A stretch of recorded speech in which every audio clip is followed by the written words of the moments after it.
What if the person you trusted most was planning your downfall? I thought I was celebrating my 15 years as a firefighter until a stranger whispered a chilling warning. What happened next changed everything forever. Welcome back to Reddit Drama Unpacked. And today you won't believe how one husband turned the tables after his wife's darkest betrayal. 15 years on the job as a firefighter teaches you many things. How to smell danger before the flames rise, how to read a collapsing wall like a map, how to move toward the disaster when others run away. But no amount of training prepares you for the moment the person you trust most might be setting the fire beneath your own feet. My name is Mason. For 15 years I faced danger in the streets and peace at home, or so I thought. My wife Celeste had always been a woman who turned heads. Her charisma was magnetic, her charm intoxicating. She wore her perfection like armor, smiling through every dinner party, every photo, every carefully curated social event. To the world she was the perfect wife. To me she was my partner, my anchor, until the night a stranger walked into the men's bathroom and warned me not to drink what my wife had handed me. That night changed everything. It wasn't just a marriage crisis. It wasn't just an affair. It was something darker, a betrayal so deep it made the fires I ran into feel like gentle warmth compared to the cold horror rising in my chest. What began as a celebration of my 15 years of service soon spiraled into a tangled web of lies, secret lovers, and a sinister plan that nearly cost me my life. This is not just my story. It's a story of survival, of truth uncovered, and of finding light again after walking through unimaginable darkness. And perhaps, for those who listen, it is a warning. Sometimes the person you share your bed with can be the very person who wants to destroy you. And it all started that night when with one drink and one stranger's whisper that saved everything. The night had begun as a celebration, a joyful milestone marking 15 years of service. My fellow firefighters, friends, and a few acquaintances gathered at the Iron Lantern, our favorite bar. The music roared, glasses clinked, and the scent of grilled steaks hung heavy in the air. Laughter bounced off the brick walls, and in that moment, I was supposed to feel like a king, admired, respected, loved. Celeste was radiant as always. She wore a sapphire blouse that glimmered under the bar's low lights, perfectly paired with her polished smile. The kind of smile that had always made me weak in the knees, but now, for some reason I couldn't fully grasp, filled me with unease. She raised her glass and toasted, "To Mason, 15 years of bravery, of saving lives and running into danger, my hero." Everyone cheered. I smiled, lifting my glass in response, but inside something twisted. It wasn't what she said, it was how she said it. That rehearsed tone, the way her eyes darted quickly, scanning the room like an actress playing her part to perfection. A strange energy clung to her every move. The band struck up a song, our song, the cheesy 80s hit that had played the night I got promoted to lieutenant. The crowd erupted into cheers, recognizing the melody. Celeste laughed a little too loud, a little too eagerly. My unease deepened. I excused myself to the restroom, not because I needed it, but because I needed air, a moment away from the suffocating perfection she painted. The restroom was dimly lit, the fluorescent lights flickering with a low hum. I splashed cold water on my face, gripping the edge of the sink, breathing deeply. I told myself I was overthinking, being paranoid after too many stress-filled years on the job. That's when the door creaked open behind me. I caught the reflection in the mirror, a woman I didn't recognize. She wore a navy blue janitor's uniform, but everything about her screamed urgency. Her eyes darted to the corners as she pushed the door shut and locked it behind her. "This is the men's room," I said instinctively, my voice trailing off. "Mason Hale?" she asked, her voice tight with panic. "Yeah," I replied, confused. She stepped closer, eyes wide, voice almost a whisper. "Don't drink what your wife gave you." My heart skipped a beat. My mouth opened to ask questions, but she was already unlocking the door. "Please, just trust me," she added, before slipping away as quickly as she appeared. I stood frozen, my mind racing. Was it a joke, a cruel prank, or was there truth laced in her panic? My instincts, sharpened by years of facing burning buildings and life-or-death decisions, told me this was no joke. My gut screamed, "Believe her." Returning to our table, I found everything as I'd left it. Celeste chatted with Garrett, one of my newer acquaintances from the neighborhood, too friendly for my taste, but until that moment I'd written it off as harmless. My glass of whiskey sat untouched, gleaming like amber under the lights. Celeste looked up with that perfect gleaming smile.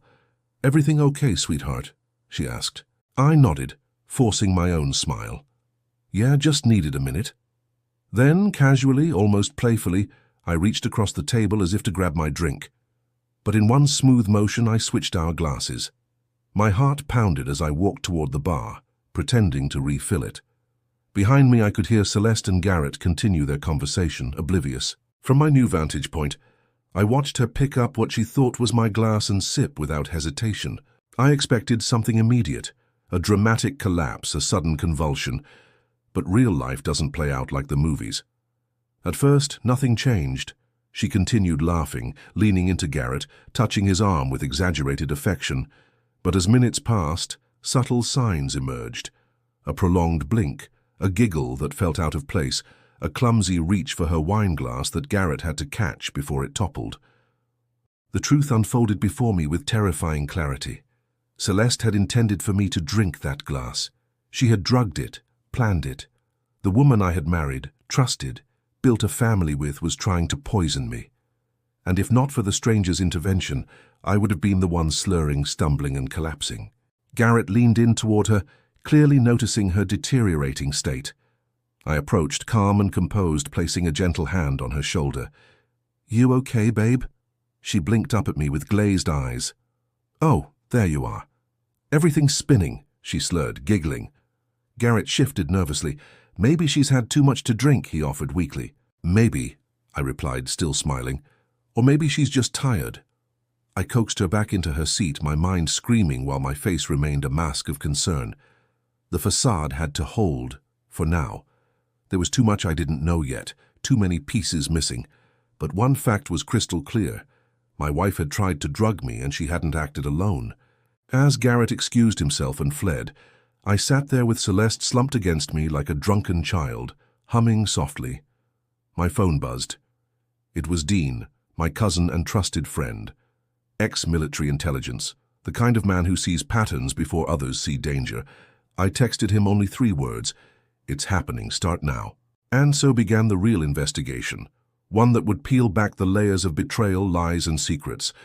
I was no longer just a firefighter. I was a man fighting to save myself, my daughter, and everything I held dear from the inferno that was about to consume my entire world. The flames had been lit, but this time I was ready. The days after that night were a strange mixture of calm and chaos. Outwardly, nothing had changed. Celeste continued her carefully crafted act, smiling, cooking dinner, chatting about Ivy's school projects, asking me about work with feigned interest. But beneath that porcelain surface, a storm raged that only I could see. I had become an actor in my own home, performing a role I never auditioned for, the unsuspecting husband. Every conversation, every glance, every touch of her hand was now evidence in my growing mental archive. She had no idea how closely I was watching her, studying her like a fire threatening to reignite. The woman I once adored had become a stranger, wearing her face. But I wasn't standing still. No, quietly, methodically, I was building my case. The first step had been planting the GPS tracker under her SUV. It was simple, undetectable, and it gave me eyes on her every move without ever leaving the house. The data it fed to my phone was almost addictive, lines and dots on a map slowly connecting pieces of the puzzle. Her pattern was alarmingly consistent. Every Thursday evening, right after work, her SUV would leave the driveway and head west, always to the same secluded resort an hour outside of town, a boutique villa-style getaway built for discretion, no paper trail, no hotel chains, no ID checks, the perfect place for someone trying to hide. But it wasn't enough. I needed undeniable proof. That's when I called Dean again. "I'm in," he said before I could even finish explaining. Dean lived for this kind of thing. His years in military intelligence hadn't dulled his skills. If anything, civilian life only sharpened them. Within 48 hours, he had eyes inside that resort. Hacked security cameras, tapped guest logs, even a tiny bug planted in one of the rooms. The footage he sent me chilled my blood. There was Celeste, My wife, arriving week after week, always at the same villa door. Garrett was waiting for her every time. Their hugs were intimate, not the awkward kind shared between friends. Their kisses were deep, practiced, comfortable. They laughed together like this had been their secret world for months. Dean's surveillance audio was even worse. In one recorded conversation, Garrett's voice came through crackling but clear. "When are you finally going to do it?" Celeste's reply was like a dagger. "Soon. I just need to be clean. He can't see it coming." There was a pause before Garrett whispered, "I can't wait to have you all to myself." Her answer? A giggle, followed by words that made my stomach turn. "Don't worry. After this weekend, it'll be over. He'll never know what hit him." I sat there in the dark, laptop screen glowing in front of me, trying to process it all. It wasn't just an affair. This was premeditation. This was attempted murder. And the worst part? I wouldn't have believed it if I hadn't seen it with my own eyes. The woman I had loved, protected, built a life with, she wasn't just cheating. She wanted me gone permanently. The betrayal ran deeper than any wound a fire had ever given me. And for the first time in years, my firefighter instincts kicked in. Not for rescue, but for survival.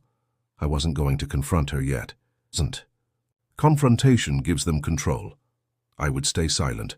I would let her think she was winning. Let her stay comfortable in her delusion. That's when people make mistakes. The next few weeks were agonizing. Every Thursday, she slipped away under the excuse of late yoga classes, and every Thursday, Dean's surveillance confirmed her rendezvous with Garrett. At home, I kept the act alive. Gentle husband, caring father. I cooked dinner, I helped Ivy with her homework. I even massaged Celeste's shoulders when she pretended to be stressed from work.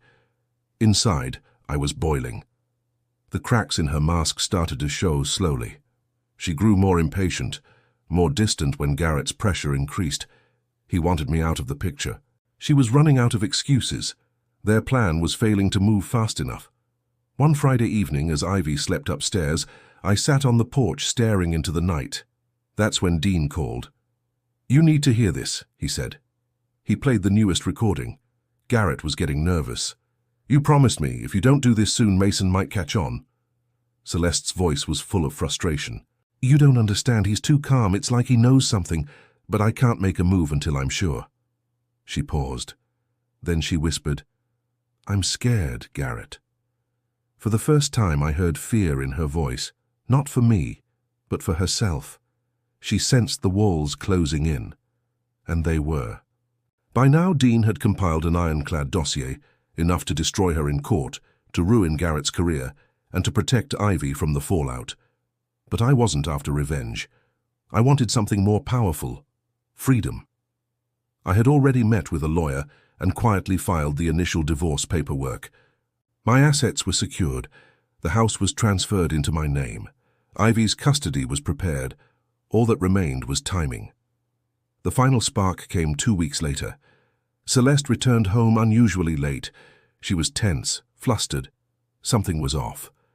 Ivy was asleep when she approached me in the kitchen.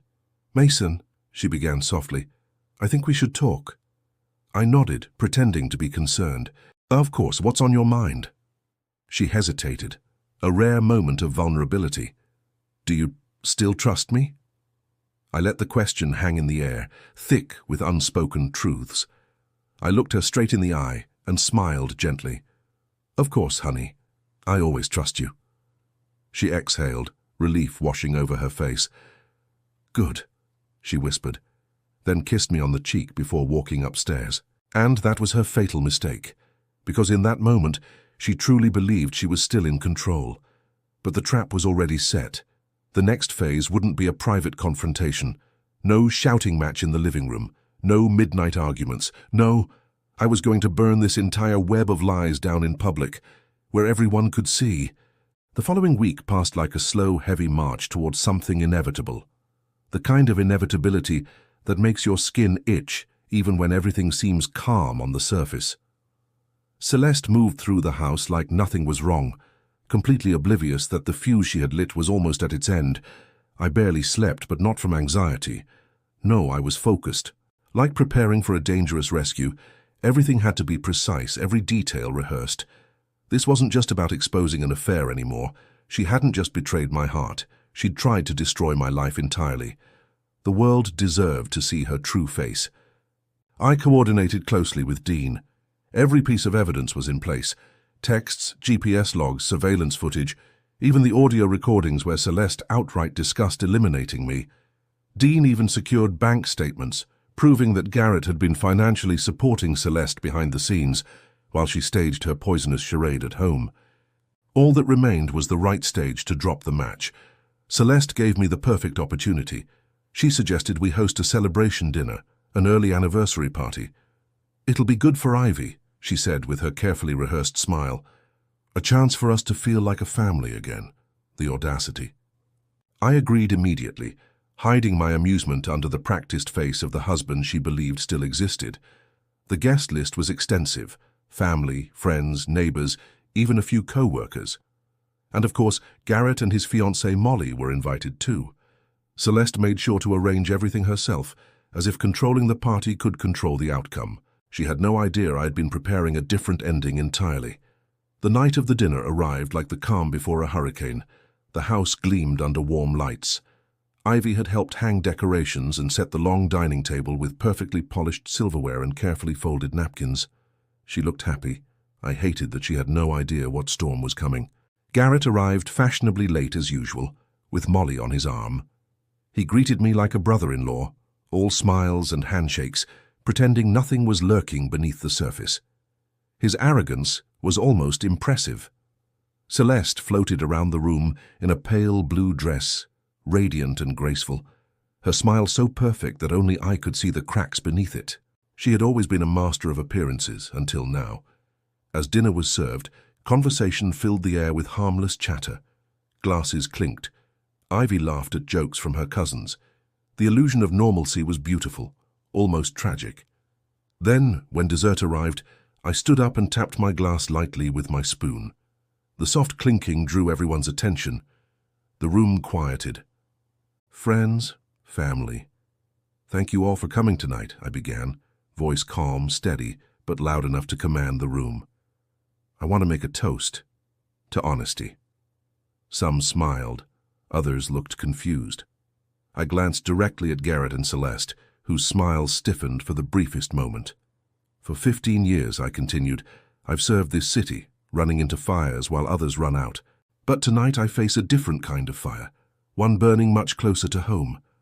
The atmosphere shifted. I felt the air tighten. "For months now, while I've been away risking my life, my wife and her friend Garrett have been conducting an affair behind my back." The words landed like an explosion. Gasps echoed, glasses froze in mid-air, Ivy's eyes widened in horror, Molly's mouth hung open. But I wasn't done. I reached to the side where a folder rested on a small table. "But it wasn't just infidelity," I added. "It was premeditated, planned."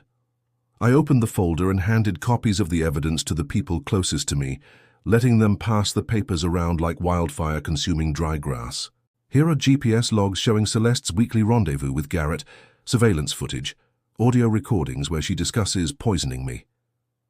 The room grew deathly silent, except for the occasional shuffling of paper as the evidence passed from hand to hand. Garrett turned ghostly pale. Molly stood, trembling, shaking her head at him in disbelief.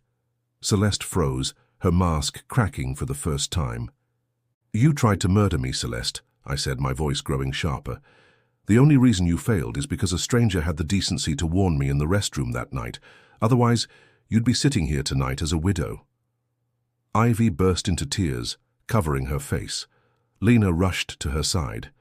Molly slapped Garrett across the face with a loud crack that echoed through the shocked room, then stormed out, sobbing. Celeste finally found her voice, but it was weak. "You're twisting everything. I'm reading your own words," I snapped. "Shall I play the audio for everyone?" She looked around, realizing there was no sympathy in the room, only disgust. I pulled out one final document, signed divorce papers. "You'll be receiving formal notice by morning," I said coldly. "This house, already in my name. Your things will be packed by movers tomorrow." "You can't do this," she gasped, her voice cracking. "Oh, I can, and I already have." She stumbled backward, grabbing the edge of the table to steady herself. But I wasn't done. Turning to Ivy, I spoke gently. "I'm sorry you had to see this, sweetheart, but I need you to know, and none of this was your fault." Ivy simply nodded through her sobs, clinging to Lena like a life raft. The evening ended not with applause but with silence, the heavy, deafening kind that comes only when everything collapses. The match had been lit, the fire had burned, and finally the ashes were mine to walk away from. The days after that explosive night felt like living inside the eye of a hurricane, eerily calm, but you could still feel the swirling chaos not far beyond the walls. Celeste was gone. No forwarding address, no dramatic goodbye, no phone calls pleading for forgiveness. She vanished like smoke after the flames had devoured everything she once pretended to build, and in that void, the house finally exhaled. For the first time in years, the silence was peaceful. Ivy, though shaken, adjusted faster than I expected. Children have a strange resilience adults often envy. She spent the first few days avoiding conversations about it, burying herself in her paintings and homework. But even as she stayed silent, her brushstrokes grew bolder, her colors brighter. She was healing in her own quiet way. One evening, as I was repairing a loose hinge on the back porch door, she walked outside with a mug of hot cocoa and sat on the steps beside me. "Are you okay, Dad?" she asked softly. I paused, set my screwdriver aside and looked at her. "Yeah," I said honestly. "I think I am now." She took a small sip of her cocoa, staring out into the dim yard where the porch light flickered like a firefly. Then, after a long pause, she whispered, "I don't think she ever really loved us the way she pretended to." The words hit like a punch, not because they were untrue, but because hearing them come from my daughter's mouth solidified everything I'd been wrestling with for months. "You deserved better," she added, her voice steady but sad. I wrapped my arm around her shoulders, pulling her close. "We both did," I whispered back. That night marked a turning point for both of us. We were finally stepping out of the ruins, walking forward without constantly looking back over our shoulders. Dean checked in regularly. Ever the watchful guardian, he kept tabs on Celeste's movements. She had indeed moved in with Garrett temporarily, though rumors swirled that Garrett's family was less than supportive of his choices. Their engagement quietly dissolved within weeks. Garrett resigned from his job. His once charmed life was unraveling with brutal precision. Dean even caught wind that Celeste had tried reaching out to a lawyer, likely to contest some part of the divorce. But every path she tried to take led to the same brick wall: airtight documentation, ironclad contracts, and a paper trail so clean it might as well have been scrubbed by forensic accountants. She underestimated how well I had prepared. Around this time, Lena's quiet presence became something far more meaningful than I ever anticipated. She didn't push, didn't pry. She simply showed up, sometimes with a casserole, sometimes with groceries, sometimes with nothing more than a kind smile and open ears. Ivy began calling her Aunt Elle almost naturally, and honestly it fit. Lena had this calming effect, like a steady breeze after a storm. She filled the spaces Celeste had burned without ever trying to replace her. One weekend, as Ivy was away on a school camping trip, Lena stayed for dinner. After cleaning up, we found ourselves sitting on the living room couch, a quiet movie playing in the background. The flickering screen cast gentle shadows across her face as she looked over at me. "You know you don't have to keep pretending you're not lonely," she said gently. I gave a soft laugh. "I'm learning to be okay with it. But you don't have to be alone," she added, her voice barely above a whisper. The room grew quiet, the unspoken words floating between us, heavier than anything we'd ever admitted before. "I'm scared," I finally confessed. "Scared to trust again. Scared that if I open that door I'll lose myself all over again." Lena reached over and placed her hand over mine. Her touch was warm, steady, grounding. "I'm not her, Mason," she said. "I'll never ask you to give up yourself to love me." Tears pricked the corner of my eyes, not from sadness, but from relief. "I know," I whispered, "and that's why it scares me even more, because this feels real." Lena smiled softly, squeezing my hand. "That's the only kind worth having. Weeks turned into months. Ivy continued thriving. Her grades improved. Her laughter returned fully. The walls of our home were now covered with her art, a vibrant museum of resilience and rebirth. And Lena? She became family. We never rushed anything. There were no grand declarations, no whirlwind romances. Just quiet moments of shared dinners, weekend hikes, late-night conversations under the stars. And slowly the house that once held so much pain was filled with new kinds of warmth. Then, on a cool autumn evening, Ivy surprised me. She handed me a small canvas she had painted. It was of our house, bathed in warm light, with 3 silhouettes standing on the porch, me, Ivy, and Lena. Underneath she had written in her neat handwriting, "Home isn't who leaves, it's who stays." I couldn't speak. I simply pulled her into a hug, holding on tightly as Lena wiped a tear from her own cheek. The fire that once threatened to consume everything had finally burned itself out. And in its place stood something stronger, quieter, and infinitely more beautiful. A real family. Winter arrived quietly that year, like a houseguest who tiptoes through the front door, uninvited but not unwelcome. The days shortened, nights grew longer, and with them came a strange stillness that hung over the house like early morning fog. It had been nearly a year since the barbecue, since Celeste's mask had finally slipped, and her world collapsed under the weight of its own deception. In many ways, life had settled into something that felt almost normal. Ivy thrived. Her art now occupied not just her bedroom, but half the dining room walls. She'd started selling prints online, small commissions for people who admired the raw honesty of her work. She laughed more. She even joined the school's art club, something she never had the confidence to do before. As for me, I worked, I parented, and I slowly learned how to breathe again. And then there was Lena. We weren't rushing anything, but with each passing month, she slipped deeper into our lives like she'd always belonged there. She cooked Sunday dinners, helped Ivy prep for school presentations, even planted spring flowers with me despite the stubborn, cold soil. We hadn't put any official labels on it yet, no declarations, no grand gestures, but we both knew this was a different kind of love. One built carefully, piece by piece, on trust and patience, instead of passion and blind faith. And that was why the letter caught me so off guard. It arrived in a plain white envelope, no return address, the handwriting familiar but somehow fragile, like someone had written it through shaking hands. Inside was a single sheet of paper. "Mason, I'm leaving for good this time. I know you probably don't believe me, but it's the truth. Garrett's gone, his family cut him off, he left the state last month. There's nothing left here for me anymore. I don't expect forgiveness, I don't deserve it. I just wanted to say goodbye properly this time. Tell Ivy. Tell her I love her, even if she never wants to hear it. Celeste." I read the letter 3 times, not because I didn't understand it, but because I couldn't decide how to feel. Pity, relief, disgust, anger. Some strange cocktail of all 4 swirled in my gut. Ivy was upstairs painting when I walked in. She turned, saw my face, and immediately froze. "Is it her?" she asked. I nodded, handing her the letter. She read it in silence. When she finished, she handed it back without a word, her face unreadable. "Do you want to talk about it?" I asked gently. "No," she whispered. "I want to go back to painting." And she did. I stood there for a moment, watching her brush glide across the canvas.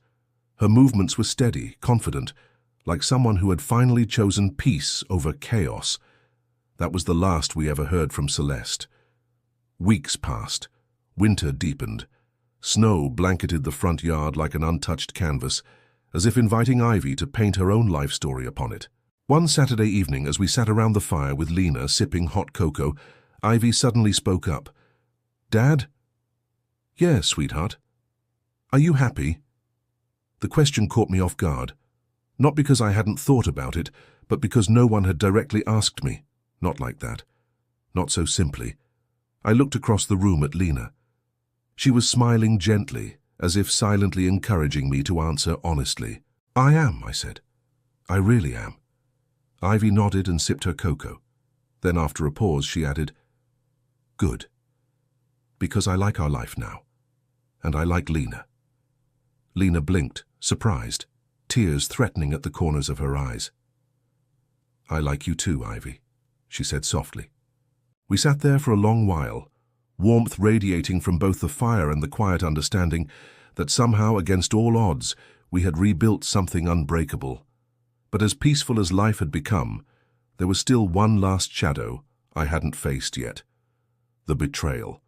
Not just Celeste's infidelity, but her attempt to drug me, possibly to harm me, maybe even worse. That night still haunted the edges of my dreams like flickers of smoke I could not fully clear, and there was someone else I needed answers from. Stacy, the woman who had warned me that night in the bar, the stranger who had risked everything to walk into a menace restroom and save my life. I never saw her again after that night. I tried to find her back then, but the janitor's uniform she wore didn't belong to the actual cleaning staff. Her name hadn't appeared on any employment records at the bar. It was like she had vanished into thin air after delivering her message. But I never forgot her face. One evening, after Ivy had gone to sleep and Lena was curled up reading beside me, I finally spoke the words that had lingered on my mind for months. I need to find her, I said. Lena looked up from her book, instantly understanding. The woman from the bar? I nodded. She didn't argue, didn't try to talk me out of it. She simply reached over, squeezed my hand and whispered, "Then let's find her." The search for Stacy was not as simple as typing a name into a search engine. She had entered and exited my life like a ghost. No trail, no evidence, no explanation. But I was a firefighter. My entire career was built around finding the source of flames before they consumed everything. I wasn't going to stop now. Dean was the first person I turned to. If anyone could track a ghost, it was him. "So you sure about this?" he asked over coffee the next morning. "Yes," I said. "She saved my life, Dean. I need to know who she was. I need to know why." Dean nodded slowly, then pulled out his tablet. "All right, cousin. Let's get to work." For weeks, we combed through every possible angle. Surveillance footage from that night, limited and blurry. Employee records, nothing. DMV photos of women named Stacy in the state, none of them matched. Dean even reached out to some of his old contacts from military intelligence, bending rules neither of us wanted to admit. Every night after Ivy went to bed, I sat with my laptop, cross-referencing reports, news articles, social media profiles. I wasn't looking for a criminal, I was looking for a mystery, and it was eating me alive. Lena stayed patient throughout the obsession. She brought tea, rubbed my shoulders, listened when I vented, but she never tried to stop me. "You're not chasing her for revenge," she said one night. "You're chasing her for closure." I get that. And she was right. 3 months into the search, we finally caught a break. Dean called one afternoon while I was helping Ivy reorganize her art supplies. "Got something," he said simply. I slipped out to the porch to take the call. "Security camera footage," Dean continued. "Not from the bar, but from a parking garage 2 blocks away. Night of your party. Looked like she parked there. Ran facial recognition through private channels. Nothing official came back, but one of my guys flagged a potential match." He paused. "Her real name might be Natalie Hartman, 41. Used to work for an investigative firm, private sector surveillance, corporate security, that kind of stuff." "Private investigator?" I asked. "Close enough, but she's off the grid now. No current address, no active contracts, and best of all, no known employer." Dean sent over a few files, including a grainy DMV photo. I stared at it. It was her, Stacy, or rather Natalie, the woman who had walked into that restroom and whispered my fate into existence. "Where is she now?" I asked. "That's the problem," Dean replied. "Last transaction was a rental cabin upstate, but the lease ended 6 weeks ago. She's good at hiding, Mason." "But not invisible," I said. "No," Dean agreed. "Not invisible." Lena insisted on driving with me when I finally tracked down the cabin. It was a 4-hour drive into the mountains, quiet roads winding through tall pines and heavy fog. The cabin sat at the end of a narrow gravel road, small but sturdy, its chimney puffing soft smoke like an invitation or a warning. I knocked. For a moment I thought no one would answer. Then the door creaked open, and there she was, older, thinner, but unmistakable. Natalie. Her eyes widened briefly, then narrowed into caution. "You found me," she said simply. "I had help," I replied. She studied me for a long, tense moment before stepping aside. "Come in." The cabin was modest, one room with a small fireplace, a kitchen corner, and a single bed. Books stacked neatly along the wall, and a well-worn laptop sat open on the table. Lena stayed by the door, sensing this was my moment. I sat across from Natalie at the tiny dining table. "You never gave me a chance to thank you," I said softly. She exhaled, brushing a strand of hair behind her ear. "You don't owe me anything, Mason." "I think I do." Natalie's face softened for the first time. "You want to know why?" she guessed. "Yes." For a moment the only sound was the crackling fire. Finally she spoke. "3 years ago," she began, "I was hired to investigate Garrett by Molly." That name hit me like a cold slap. Garrett's ex-fiancée. She suspected him for months but needed proof. The firm I worked for specialized in affairs like this: surveillance, tracking, gathering evidence discreetly. Natalie leaned forward, her voice lowering. "But the more I watched him, the more I realized there was another layer to the story. Your wife." I swallowed hard but stayed quiet. "Celeste wasn't just cheating," Natalie continued. "She and Garrett were conspiring. Molly suspected financial fraud, but it went deeper. There were conversations about removing obstacles, about getting rid of you." She paused to let the weight of those words sink in. "I couldn't stand by," she said. "I broke protocol. I followed her to that bar because I knew what she was planning." "And you risked everything to warn me," I whispered. Natalie nodded. "I never wanted you to see me again. Safer that way. But I couldn't live with letting it happen." For a long while, neither of us spoke. Finally, I asked the question that had haunted me for months. "Why didn't you come forward after?" She smiled sadly. "Because people like Garrett have connections, because once the dust settled, you handled it perfectly. Quietly. You protected your daughter. You ended their game without escalating. You didn't need me complicating things." Tears threatened the edge of my eyes, but I blinked them back. "Thank you," I said again. She reached across the table, squeezing my hand once before letting go. "You're stronger than you know, Mason," she said, and with that it was done. Closure. Real, complete, and final. Lena and I drove home in silence for most of the way. But somewhere past the halfway point, she reached over and laced her fingers with mine. "Are you okay?" she asked. "For the first time in years," I said, squeezing her hand, "I think I actually am." And as we drove into the night toward the home we were building piece by piece, I knew that not every story needed flames to leave scars. Sometimes surviving was victory enough. The days following my conversation with Natalie felt different. The knot that had sat in my chest for nearly a year finally loosened.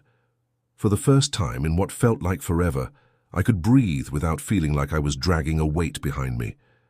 But life has a funny way of testing whether you've really healed or not. It started with a letter, no return address. Simple white envelope slid beneath my front door one Tuesday afternoon, while Ivy was at school and Lena was running errands.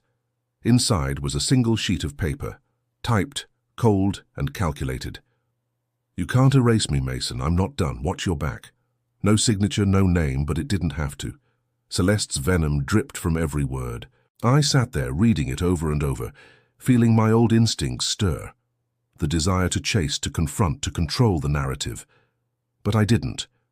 Instead, I burned the letter in the fire pit out back, the flames licking at the paper like hungry tongues, reducing her threat to nothing but grey ash.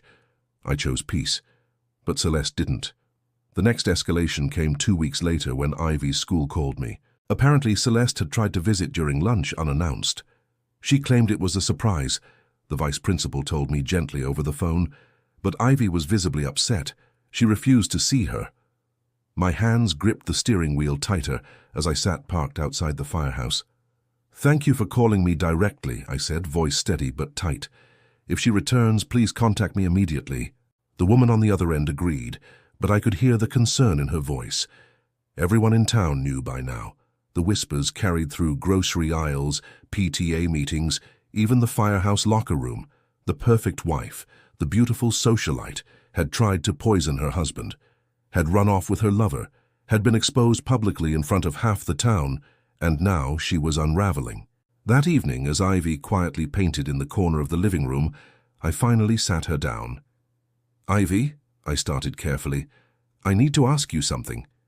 She looked up from her canvas, wide-eyed but calm. "Has your mother been reaching out to you privately? Texting? Messaging?" Ivy shook her head. "She sent a few texts when she left, but I blocked her, Dad. I don't want to talk to her." Relief washed over me, but it was bittersweet. No child should have to make that decision about a parent, but Ivy wasn't a child anymore. She had grown far beyond her years through all of this. "I'm proud of you," I whispered, pulling her into a hug. The following Friday, Lena and I sat on the back porch sipping tea beneath the stars. The cool autumn air smelled of damp earth and pine, the kind of night that felt peaceful, earned. "You think she's really done?" Lena asked softly, staring into the darkness beyond our yard. "No," I admitted. "Not yet. But she's losing control. The more desperate she gets, the sloppier her moves become." Lena nodded, reaching across the table to squeeze my hand. "We'll handle whatever comes," she said, "like we always have." And we did. The final confrontation came on an otherwise uneventful Saturday morning. I had just finished mowing the lawn when I saw her car, the sleek black sedan, pull into the curb. Celeste stepped out, dressed in designer sunglasses, flawless makeup, and an expression that was equal parts smug and unhinged. Ivy was upstairs. Lena was inside folding laundry. I stepped forward before she could approach the house. "Mason," she said sweetly, like nothing had happened. "We need to talk." "No, Celeste," I replied, my voice firm but quiet. "We don't." Her smile twitched. "You can't keep shutting me out forever." "I already have." She took a step closer, voice dropping into a venomous hiss. "You think you've won? You and your little replacement? You think you've built some happy little life without me after everything we had?" I kept my breathing steady. "What we had," I said, "died the moment you slipped something into my drink." That cracked her composure. Her nostrils flared, but she quickly recovered. "You'll never be rid of me," she whispered. "I'm in your head." I'm in her head. I'm in Ivy's blood. At that, my patience snapped. "No, Celeste, you're not." My voice was steel now. "You're not in Ivy's life. You're not in my home. You're not even in Garrett's life anymore." Her eyes widened, caught off guard. "Yes," I said, answering her silent question. "He's gone too. Do you know what happens when two arsonists build a fire together? Eventually, they both get burned." For a moment, she looked genuinely lost, like the foundation she built her delusion on was crumbling beneath her heels. "Leave," I said simply. "Do not come back." And she did. For the first time since all of this began, she actually turned, walked back to her car and drove off without another word. 3 months later, I received official word through my attorney that Celeste had left the state entirely. No forwarding address, no custody claims, nothing. It was over, really over. The ash had finally settled. Months passed in peace. Lena moved in fully. Ivy finished her mural on the living room wall, a vibrant, swirling masterpiece that seemed to pulse with hope and healing every time sunlight hit it.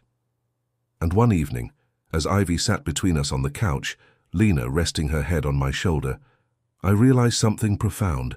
Sometimes surviving isn't the end, sometimes surviving is just the beginning. The winter passed quietly. Ivy's laughter returned like spring birdsong, filling the house with a warmth that no furnace could replicate.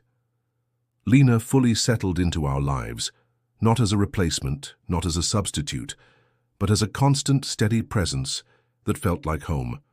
For months, Celeste's name became nothing more than an echo. No more letters, no more surprise visits, no more threats slithering under my door like venomous snakes. She was gone, physically, emotionally, legally, a ghost whose shadow no longer darkened our doorstep. I found myself waking up in the mornings without the weight of dread pressing down on my chest. The nightmares stopped. My hands stopped clenching into fists in my sleep. The house, once soaked in tension, now smelled of coffee, fresh paint, and the earthy aroma of Ivy's new indoor plants. One evening, as the snow quietly blanketed our backyard, Ivy came to sit beside me by the fireplace. "Dad," she said softly, "can I tell you something?" "Of course, sweetheart." She hesitated for a moment, then took a deep breath. "I used to feel like I had two mums, the one who smiled and took me shopping, who baked cookies and painted my nails, and then the other one, the one who lied, the one who hurt you." I listened quietly, letting her pour her truth without interruption. "But now," she continued, "I only want to remember the good parts, not for her, but for me. I don't want her to take up any more space in my head." I reached out, pulling her into a warm embrace. "You're stronger than you realize, Ivy." She smiled against my chest. "I think I learned it from you." In that moment, I realized something profound. Forgiveness isn't always about excusing what someone did. Sometimes it's simply about choosing peace for yourself. Spring arrived like a gentle exhale after holding breath for far too long. Ivy's mural in the living room blossomed into a breathtaking swirl of colors, fiery reds blending into calming blues, bold yellows dancing with deep emerald greens. It wasn't just a painting, it was a portrait of survival. One Saturday morning, while Lena prepared pancakes in the kitchen and Ivy hummed along to a song on the radio, there was a knock at the door, not the kind that triggered old reflexes. This one was polite, steady. I opened it to find Molly, Garrett's ex-fiancée, standing on the porch. She looked different, softer somehow, no longer carrying the brittle tension of a woman clinging to a crumbling life. "Hi, Mason," she greeted gently. "Molly, this is unexpected. I know, but I figured, after everything, maybe we could finally talk." I stepped aside and invited her in. We sat at the kitchen table, mugs of coffee warming our hands. Lena stayed close but silent, intuitively understanding that this was a conversation I needed to have. Molly spoke first. "I wanted to say thank you," she said quietly, "for exposing them, for not letting me waste more years of my life believing his lies." Her eyes shimmered, but she held back tears. "I was angry for a long time," she continued, "at Garrett, at Celeste, at myself, but mostly I was angry that I didn't see it sooner." "You're not alone in that," I admitted. "I lived with her for over a decade and missed what was right in front of me." We sat in a comfortable silence for a moment before she added, "Ivy's lucky to have you." I smiled softly. "I think I'm the lucky one." Before she left, she handed me a small envelope. "It's not much," she explained, "but I thought you should have it." Inside was a photograph, one I'd never seen before. It was of Ivy and me at a charity event years ago. Ivy, barely 8, sitting on my shoulders. Her face lit up with pure joy as I pointed at fireworks exploding in the sky. "I found it while clearing out some old boxes," Molly said. "Thought you might want it." I did. More than she could know. The weeks rolled forward like a calm tide. Lena and I grew even closer, our partnership built not on filling gaps left behind by others, but on mutual respect and quiet understanding. There were no fireworks, no dramatic declarations, just steady, genuine love that wrapped around us like the gentle spring breeze. One evening, as Ivy slept upstairs, Lena and I stood on the back porch watching fireflies dance in the twilight. "You know," Lena whispered, "sometimes I still can't believe we're here." "Me neither," I admitted, "but I'm grateful every single day." We clinked our glasses softly, and for the first time I allowed myself to dream again, about a future, about peace that lasts, about love not tainted by betrayal, but built on trust.